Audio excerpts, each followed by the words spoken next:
யாரோ ஒருத்தடத்துல ஆண்டவர் நேருக்கு நேர் பேசிட்டே இருக்கிறார். யார் இந்த சத்தத்தை கேட்கறவங்க அப்படிப்பட்ட சூழ்நிலையில வந்தீங்கன்னு தெரியல. இன்னைக்கே என்னால தாண்ட முடியலையே, நாளைக்கு நான் எப்படி தாண்டுவேன்? இந்த வயசுலயே இந்த சூழ்நிலையை என்னால மேற்கொள்ள முடியலையே, இனி நாட்கள் தாண்டும் போது நான் என்ன பண்ணுவேன்? ஒன்னே ஒண்ணு மட்டும் உங்க மனசுக்கு முன்னாடி வந்துட்டே இருக்குது. நான் என்ன பண்ணுவேன்? நான் என்ன பண்ணுவேன்? எப்படி இதை சரி பண்ணுவேன்? எப்படி இதை தாண்ட போறேன்? வேற யாருக்கும் தெரியாது. நீங்க இவ்வளவு பெரிய ஸ்ட்ரகிள்ல இருக்கிறது வேற யாருக்கும் தெரியாது. நீங்க இவ்வளவு பெரிய தனிமையின் பாதையில நடந்துட்டு போறது யாருக்கும் தெரியாது. நீங்க இவ்வளவு பெரிய பிரச்சனையை சுமந்துட்டு இருக்கிறதுக்கு ஒருத்தர் கூட தெரியாது. அதான் உங்க மனசு திரும்ப திரும்ப சொல்லுது, எப்படிப்பா எப்படிப்பா? நினைச்சாலே பயமா இருக்குது, நினைச்சாலே ரொம்ப கலக்கமா இருக்கு. நான் என்ன பண்ண போறேன்னு எனக்கு தெரியல.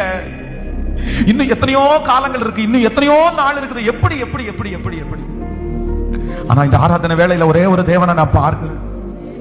ஒரே ஒரு தேவன் நம்மத்தில் அசைவாடி கொண்டிருக்கிறார். நாம் ஆராதிக்கிற தேவனுக்கு ஒரு பெரிய வலிமை இருக்கிறது. இல்ல, ஆண்டவர் சொல்றாரு, நீ பயப்பட வேண்டிய அவசியம் இல்ல, நீ நம்பிக்கை உள்ளவனா இருந்தா போதும். இல்ல, எவ்வளவு பெரிய பர்வதமானாலும் செருபாபேலாகிய உனக்கு முன்பாக அது எதிர்த்து நிற்பது இல்லை.